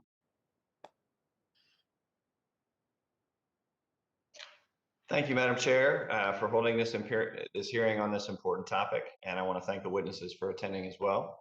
Mental health and substance abuse, developmental disability, all of these things affect people of all ages and from all backgrounds. These constitute an important area that needs the federal, state, and local levels of government working together collaboratively.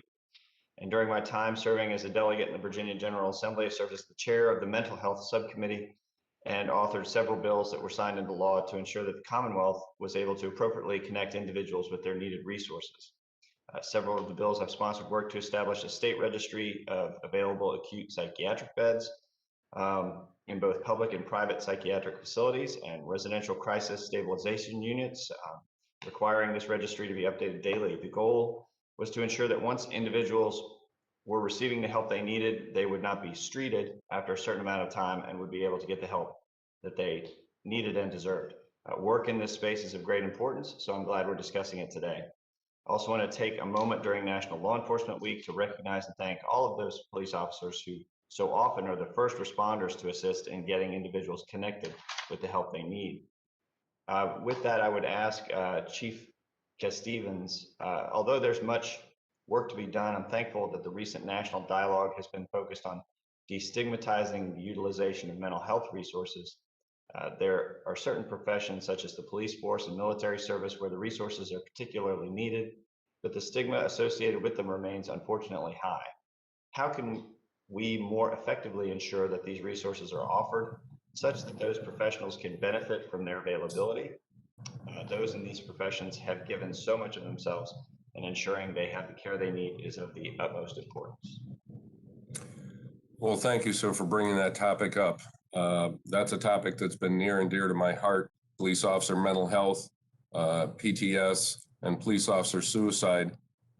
Sadly, but an example, in 2019, we lost 128 officers killed in the line of duty. We lost 228 officers to suicide. And part of that, like everyone else, is the stigma surrounding that. Many officers are afraid to report to their chief that they're suffering from mental health issues. They're afraid they're going to lose their job in many cases. And I think over the last few years, we've made incredible strides. I work also with an organization called Blue Help, which is specifically an agency that assists law enforcement entities in developing a program to help officers who are suffering from mental health issues or contemplating suicide. And one of the biggest things that we've determined is we have to have a multi-pronged approach. Most police agencies have EAP, Employee Assistance Program, but in most cases it's not trusted because they feel it's not confidential. What's been more successful is developing peer support groups. Officers trust having a conversation with other officers. And IACP has a program called CRITAC, which provides funding and professionals to law enforcement agencies to help develop a successful peer support team in their law enforcement agency. And again, it goes back to having the resources that officers trust, but at the same time, reducing that stigma. Every police chief needs to say to their officers, it's okay not to be okay. I was asked by a Chicago Tribune reporter last year when I discussed this, and he said, well, wait a minute. If you send an officer to mental health services, how comfortable are you going to feel putting that officer back on the street? And my answer is, I'll feel more confident in that officer than the officers I know that might be out there who are refusing for a variety of reasons to seek assistance. Thank you for that.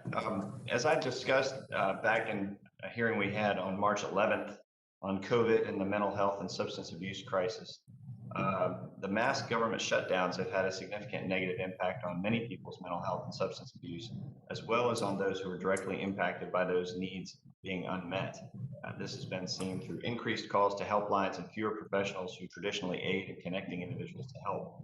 Can you discuss some of the challenges that arose due to those shutdowns?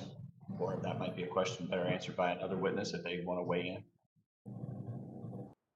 You mean just for people in general, sir? Absolutely. Yeah, so one of the things that we've been doing that's kind of started in Baton Rouge, but kind of it escalated to other places, is calling healing circles, where we're able now to have people to log in and provide a space for them, a safe space for them online. And that's been really helpful in connecting people to resources and, to the help that they need. Thank you for that. And thank you for sharing your story with us. I appreciate you being here today. Madam Chair, I yield back. Thank you. Congressman Harder, and let me just say to Congressman Harder, I want to thank you and Congresswoman Lawrence for really requesting the topic here and this hearing. Thank you. I think it's been a very, very powerful discussion already, and thank you very, very much for recognizing the issue and how critically important it is. So, Congressman Harder. Absolutely. Thank you so much, Chair DeLauro, for putting this together. I agree. It has been very powerful, and I really want to thank our witnesses as well for sharing their incredibly informative testimonies. And I hope we're able to take this hearing and put it into our budget and do what we can to address some of the issues raised today. But before I begin, I also just want to acknowledge a tragedy that happened in my community this week. Officer Jimmy Inn lost his life in the line of duty, leaving behind his wife, a fellow member of the department, and 3 kids, including a 7-month-old son. Officer Inn was a member of the Honor Guard, deeply respected in the community. His chief called him the epitome of what a police officer should be. And I know our prayers are with his family, his depends in his department. Officer Inn's death is another reminder of the work that we need to do, bring together our communities and our police officers together and make sure that everybody goes home safe at the end of the night. So in terms of our question, I know we've talked a little bit about today about how much we have to do to improve mental health care. It's very encouraging to hear some of the models that have been proven successful in Denver and other cities across the country. These models share a lot of similarities, but they also have some pretty significant differences, whether or not they invest in more training for police officers, whether or not they're creating new community-led models. Mr. Cass-Stevens, my first question is for you. What have you found to be the most successful partnership models? And do you think it depends on community needs? And we should really just evolve that into terms of what works best for one community may not be successful elsewhere? Or are there lessons or models that we should be doing to make sure that is sort of systematically strengthened across the country? Thank you. I do think it depends upon the community. Some of the programs I've heard, especially in Denver, the STAR model and some of the other ones, I'm going to steal those and put my name on it. I think those are some great programs. This is what I love, that when we can share ideas. But it is much like many other things, much like policing in any community. It varies the approach and the methods in every community because it's based on the community needs. I would never have thought that in Buffalo Grove, Illinois, outside Chicago, where I'm police chief, that over the last 5 years, the number of mental health calls for service has increased exponentially. My officers, and I've only got 63 sworn, we are responding to at least 2 or 3 a day. And 5 years ago, it may have been 2 or 3 a month. So the needs are there, but the resources over those years have not changed. And so our officers and me as a chief, I'm throwing my hands up. I'm looking for the resources. There's some great ideas across the country, but it comes down to funding. And, not to drag this point out, but funding is an issue for law enforcement right now. I'm not going to go into the defunding issue, but funding as a whole, because of loss of revenues in cities due to COVID, loss of gas tax, real estate transfer tax, et cetera, I'm losing officers. I'm down a number of sworn officers right now. I don't have the funds to hire them back. So I certainly don't have the funds to put together a robust program. So I'm looking for state or federal grants for that, because there is a true need. Thank you. I appreciate that. Mr. Richardson, a similar question to you. To what degree do you think the Denver model is applicable to other cities, and to what degree that there may be some differences and nuances, and how did you come up with the model that you've used as opposed to some of the differences that we're seeing in other cities across the country? Yeah, I think Denver, when we're talking with other communities that are trying to set up co-responder programs or STAR-based programs, it really is specific to how is it going to work within that community, what barriers, and we give them the information related to us, which is we're a partnership with the city from a mental health provider, a nonprofit mental health provider. So it's not just about the crisis response to us, it's immediate access to treatment after the fact. If someone says they're ready in that moment, we want to be able to provide by the Mental Health Center of Denver or whatever service they're looking for, immediate access, strike while the iron's hot. And I think when we were initiating our STAR program, it really was going up to Eugene, Oregon, and stealing all the information we could from Cahoots. Which is going to go down as like the grandfather of all civilian-based responses. But they have had a successful model for 30 plus years and has really shown what groundwork can be for how Cahoots is a name recognition within their community. And then we took that information to Denver to be able to say, this is how we're going to ground our program, and then be able to build it Denver centric, and then be able to provide that information to whatever community may need it for the future. To kind of build on what Denver has as well. Thank you. Well, I appreciate all your testimonies. This has been, I think, very powerful, as the chair said, and so excited to see you all. With that, I'll yield back the lack of remainder of my time to the chair. Thank you. Congresswoman Lawrence?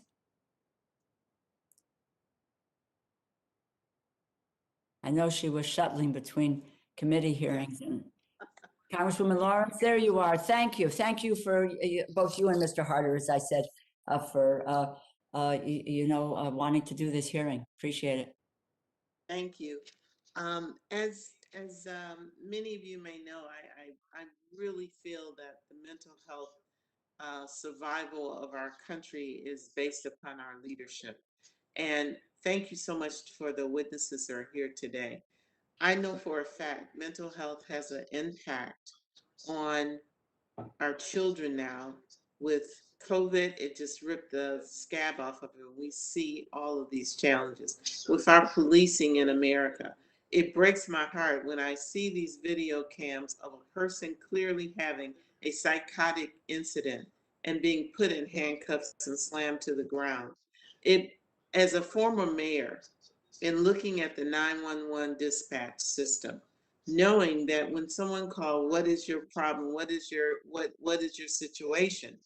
Very few people say, can you send me a psychologist or someone to help me, to help my family member who's off their meds, who is having an incident? What they do, they say, I need someone to control this person. And usually our only resource is to send a person trained to use a gun, a taser, and to arrest that person. Can someone here on this committee answer this question for me? And I appreciate that we're using some models in other countries, other states that we really need to look at. Can we make an impact if we don't build, and this is the other point I want to make. My hospitals continuously tell me about the challenges they're having in ER because the mentally ill are being taken to a physical health facility and they're dropped off. And they usually don't have beds and they're in the aisle. They're attacking the workers there because they are there to treat physical illness, not mental health.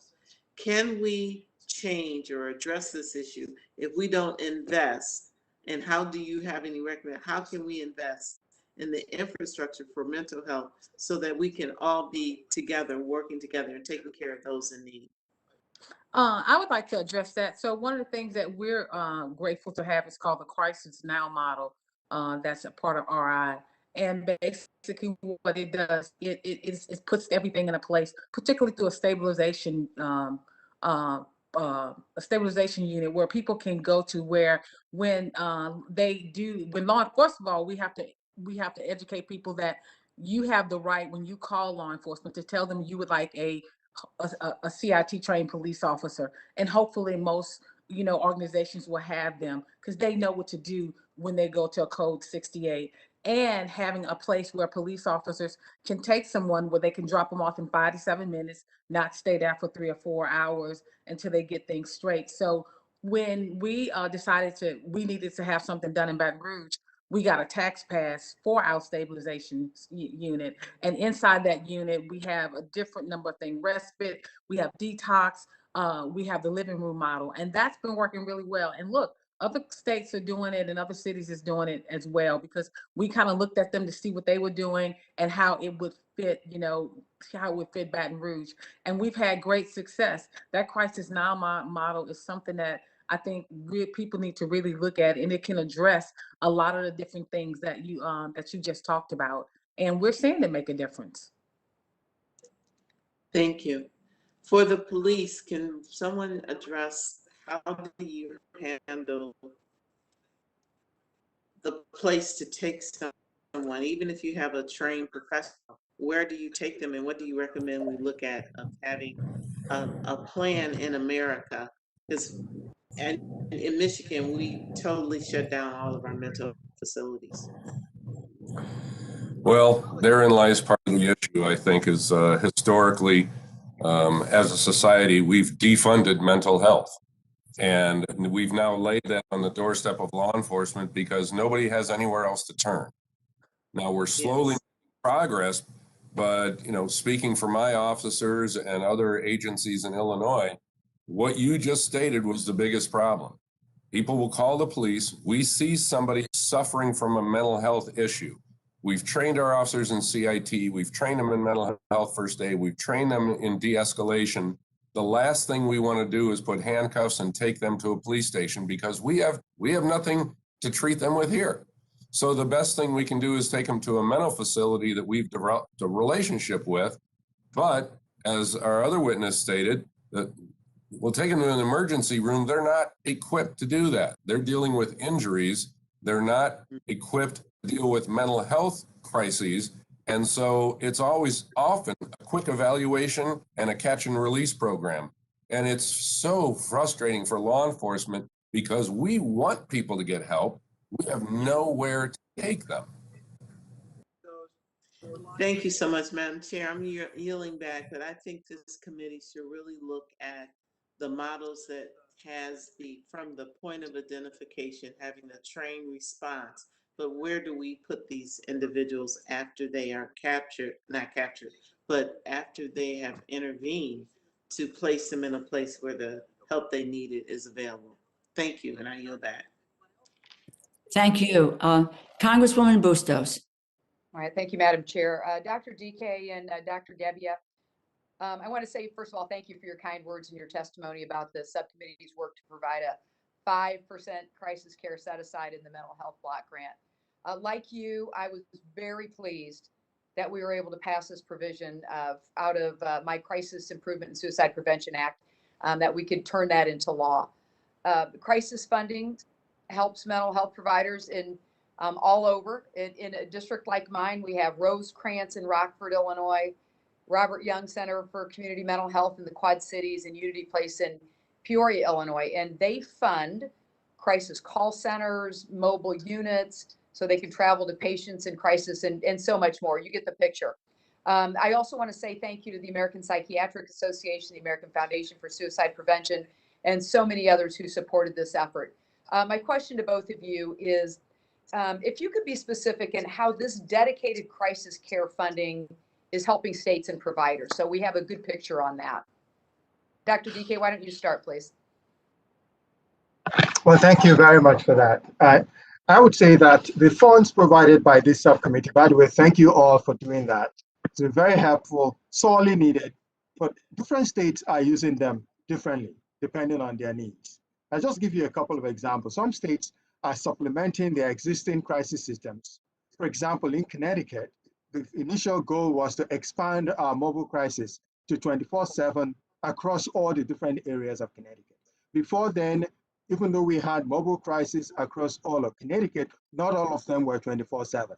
And that is really important because crisis does not time itself when it happens. So that's one way that that is happening. Some other states are actually starting from the scratch, quite frankly, to building up their whole emergency crisis system from the start.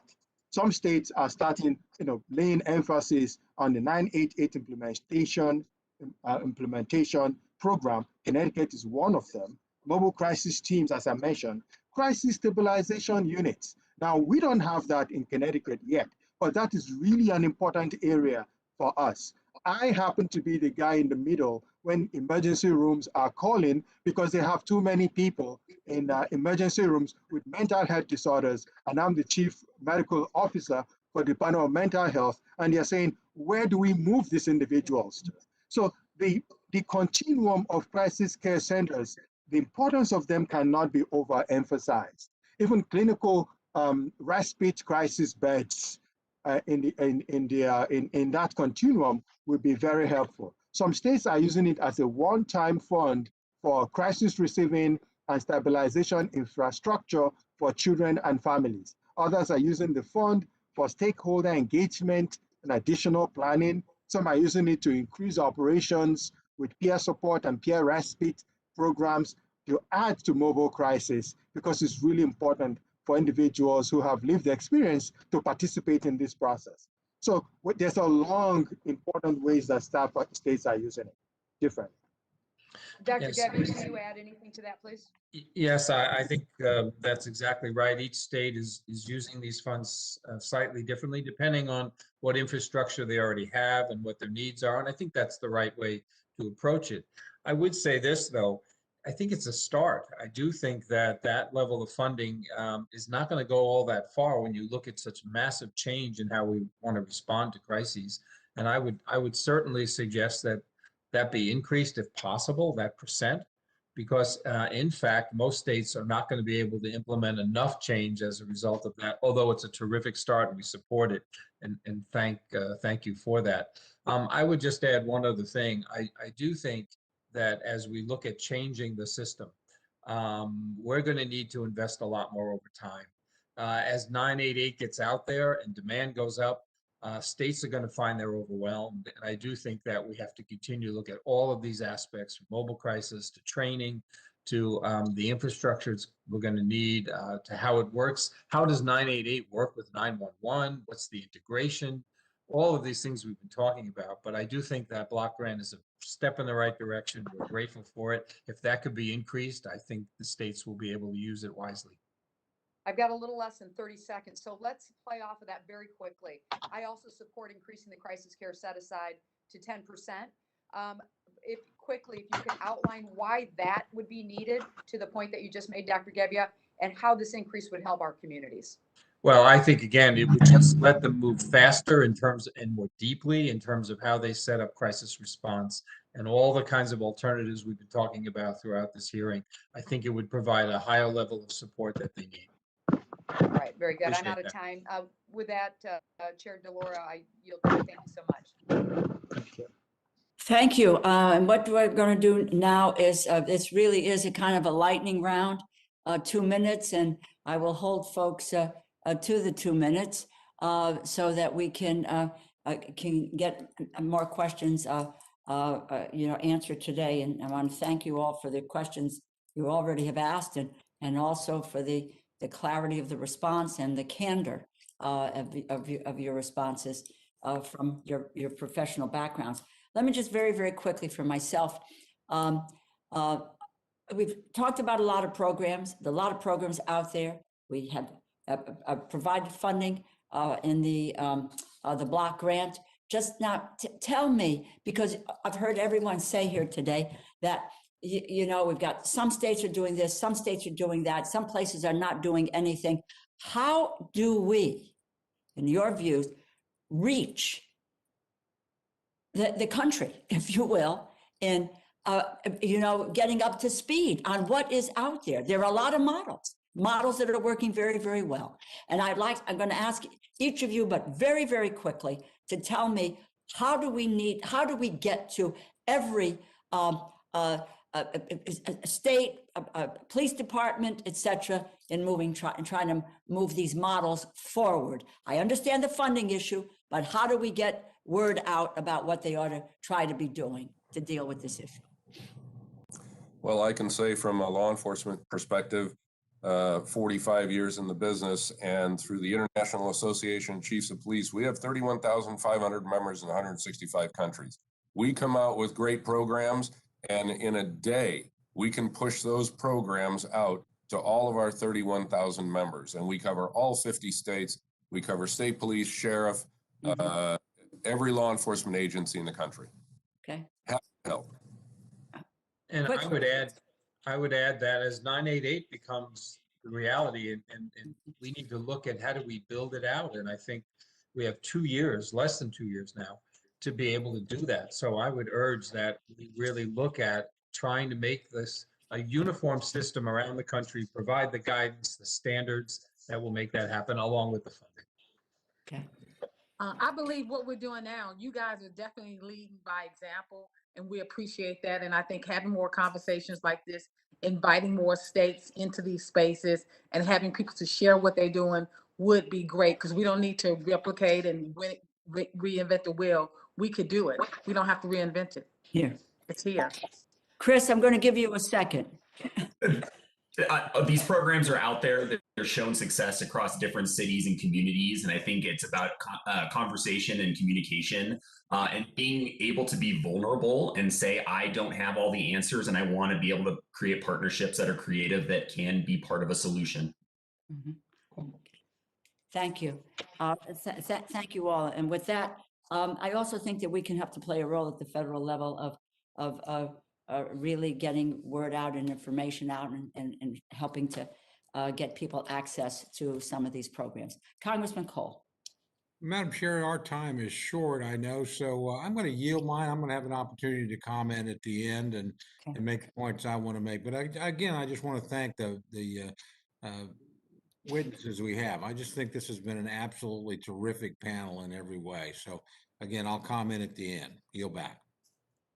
Okay. Thank you. If I can, let me just get to Congresswoman Frankel.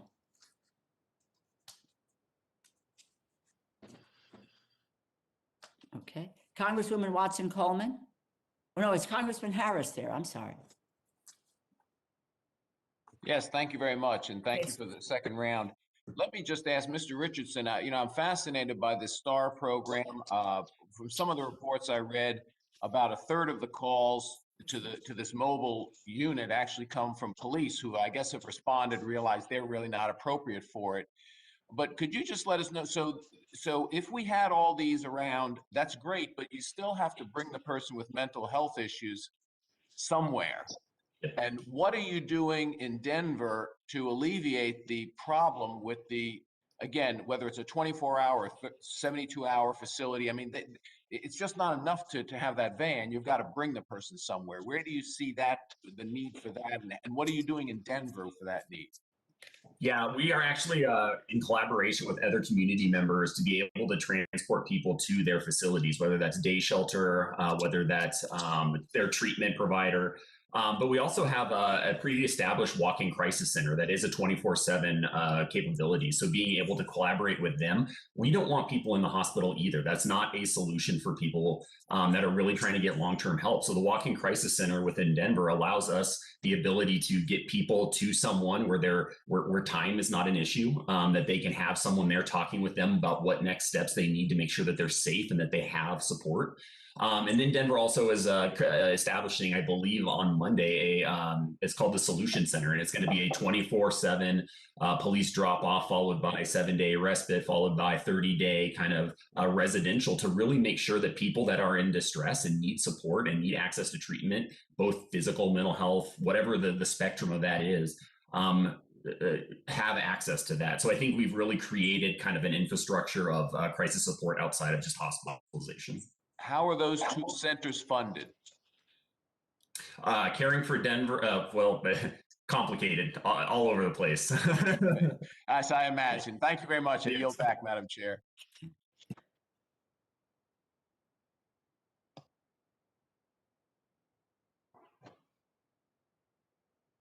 I think you were muted, Madam Chair. Congresswoman Watson Coleman. Thank you, Madam Chair. I think this has been a terrific panel, which has really let us think about what are the other areas that we need to be thinking about. I know this is more crisis oriented, but I also know that many of these individuals that we encounter with a mental health crisis also have a substance abuse crisis. I know they can be taken into a crisis center. I know that they can be taken in and addressed for 28 days in certain circumstances. But it doesn't seem to me, from what past experiences I've observed personally, that 28 days is enough days to really stabilize somebody. You can detoxify them, you can take them out of a trauma, but are there not more needs, Dr. DK? Are there not more longer term, non-acute hospital, but facilities that will address these types of individuals on a longer term basis to ensure stability in what you've been able to do to de-traumatize them and to detoxify them? Absolutely. Every single individual in crisis is one person in crisis. They all have different needs. In Connecticut, we have a civil commitment for substance use disorders that allows us to keep people in the hospital for up to 6 months and then go into long-term residential placements that are specific for substance use disorders. Okay. So beyond the 28 days. Yeah. Let me just say that what I've heard today are very good programs in very enlightened states and organizations. Madam Chairman, we need to figure out a way to get that information out to all states, to incentivize states to engage in these kind of proactive and reality-based and real-time-based issues, and make sure that wherever you live, you have access to adequate care. Thank you, and I yield back. Thank you, and you are absolutely right. And we're going to get our witnesses here today to give us a hand with that. Our Chief of Police talked about that as well through the IACP. Congressman Harder. Wonderful. I have a follow-up on Dr. Harris's point, which is, the coordination that we're seeing on the front end of dealing with these calls is terrific, and there's obviously lots of models there, but it doesn't do us much good if there's no place for people to actually go. And Dr. DK, you talked a little bit in your testimony about how underserved we are across the country with available mental health resources. We certainly see that in our neck of the woods in the Central Valley. We have half the doctors overall to other areas of California, and very few mental health practitioners. In your experience, what role could we play to address the issues of emergency room boarding of patients, and what should we be doing to systematically support and make sure that there's resources for folks to go, no matter how things are operating with the police department? I think you may be on mute, sir. Oh, thank you very much. It's actually tragic that we're boarding psychiatric patients in emergency rooms. Emergency rooms are loud, chaotic, more likely actually to cause more deterioration in people's mental health than not. So the kind of services that we need would be a range of services that can cater for people at different stages. After 24 hours, all these things we've talked about, crisis stabilization, long-term respite care, and we have what we call intermediate care systems in Connecticut, where people can then move from these crisis areas to a lesser restrictive hospital, and then we have, Connecticut has worked really hard to have a robust outpatient residential programs, so that these individuals can then go into, there's a whole range of communication and collaboration that needs to happen in communities for these things to be successful. So not just hospital, respite care, crisis, residential homes, and so on. Super. I think what all of our witnesses have really hammered home is that there's obviously no silver bullet here. We need to make sure that that continuum of care is strengthened across the entire life cycle of these interventions. So thank you so much for your testimony, and Chair, I go back. Thank you very, very much. And now let me yield to a ranking member for any comments that you may have before we close out the hearing. Thank you very much, Madam Chair. Thank you again for a great hearing, great panel, and thank my colleague, Mr. Harder, Ms. Lawrence, for suggesting this. Again, excellent suggestion, great hearing.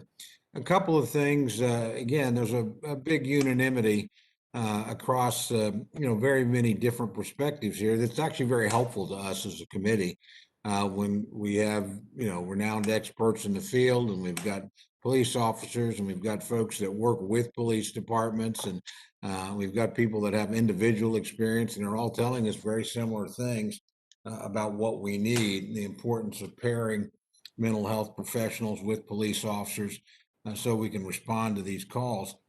Unfortunately, of course, a lot of us represent areas where, for instance, the team approach is probably not going to happen because there's not enough mental health professionals out there in the first place in smaller communities. And, it's one thing to find those kind of folks in Denver or Chicago and their environs. It's quite another thing in Wewoka, Oklahoma, or Chickasha, Oklahoma. But I get the exact same concerns from the police chiefs I talk about in those communities. They're running into exactly the same kinds of problems. And as Chief Stevens suggested, with increasing frequency. I will reflect, I remember dealing, Madam Chair, when we passed the CARES Act, and like all authorizing committees, our friends at E&C authorized more money than we could possibly ever have as appropriators. And one of the members of that committee, and there were some terrific authorizations for mental health matters, and one of the members of the committee came to visit me about all these programs, and I said, well, that's great, but the budget committee's actually given me $5 billion less this year than I had last year. And I said, now that's going to change. We're going to come to an agreement. There's going to be more defense spending, and that's going to call for more labor rate spending, but we're not going to have the dollars that we would need to fund everything you've authorized. So give me one or two things that would really make a difference. And he thought for a minute, and he said, the biggest single problem we have is just the shortage of trained professionals, and probably anything you could do to incentivize, the education of more professionals. Otherwise, he said, if you set up these programs, you just get into a bidding war over the supply that you have. So I don't think that's a solution. I think, again, some of these suggestions about team programs and shared resources, and certainly additional training for our police officers, but also the ability to know when they're very limited additional training isn't going to be enough, and they're going to have a professional. And then by the same token, make sure that our professionals, who sometimes we're asking to go into very dangerous situations with folks that aren't criminally intent on doing damage, but are mentally, of a state of mind where they might. The proper pairing of these resources together is a tricky issue, and probably not something we can manage from here. It's going to take a lot of good judgment locally. Programs like that what Mr. Richardson talked about in Denver, which certainly seems to be a model that we ought to be looking at. Now, let me just end with this. I suspect this is one of those things where we're going to be expanding in the years ahead. I think we've got a series of hearings that, again, suggest how underfunded we are in the mental health area, how many more professionals that we need. I would also, though, caution our witnesses, it's not all going to come from the federal government. I mean, and we can't take care of every police department in America, every state in America. There's got to be enhanced state and local effort in these areas. These actually aren't traditionally federal responsibilities, although I think there's a really important role here to play in terms of model programs, incentives, grants, and the like. And I could be persuaded to go beyond that, quite frankly, because I just think the need is there. Again, I talk to too many police chiefs who tell me over and over, this is their number one problem. They don't feel like they've got the local staff they need to deal with it. They don't have the places to take people. That's a real problem. They quite often have, particularly they're from smaller communities with relatively limited forces, police forces. They then dispatch an officer for a day or 2 days as they look for some sort of appropriate place for the person to stay and get some sort of treatment. It just doesn't exist in their communities. They're driving hours, sometimes days, and so it's a real problem. But again, a lot of creative suggestions here. I thank all our witnesses for that. I thank our members for the obvious bipartisan interest and participation in this particular hearing. And Madam Chair, again, I thank you. I think this is a very important hearing for us to have. I'm glad you scheduled it. And I think you could see from the involvement on both sides of the aisle, this is clearly an area where there's a great potential for bipartisan cooperation. And I hope you're given the budget to do something here, and we plan to work with you in a productive way in this particular area. So thank you very much. And with that, I yield back, other than just thank the witnesses again. Look, we see a lot of panels up here. We have a lot of good panels up here, quite frankly. This has absolutely been one of the best panels, I think, Madam Chair, that we've had in our hearings this year. So yield back. Thank you. And I would agree with the ranking member. This has been just an outstanding panel, and really one of the best we've seen all year. And I want to say a thank you for joining us. And I think the conversation was beyond being important. It was a powerful discussion, and one that was filled with your own professional experience in delineating the very serious issues that we face, and that the collaboration between mental health providers and the social services and trained personnel, along with a law enforcement community, because I think our society has now, it's not unlike what we've done with education. We loaded up the education system with saying, not only are you charged with teaching our kids, but you've got to make sure that they are safe in schools, and you've got to deal with that. You've got to deal with nutrition on schools. And in addition to your, making sure that they, are educated, you have all these other social issues that you need to focus on. It's the same thing I believe we have done with our law enforcement community, with our police departments.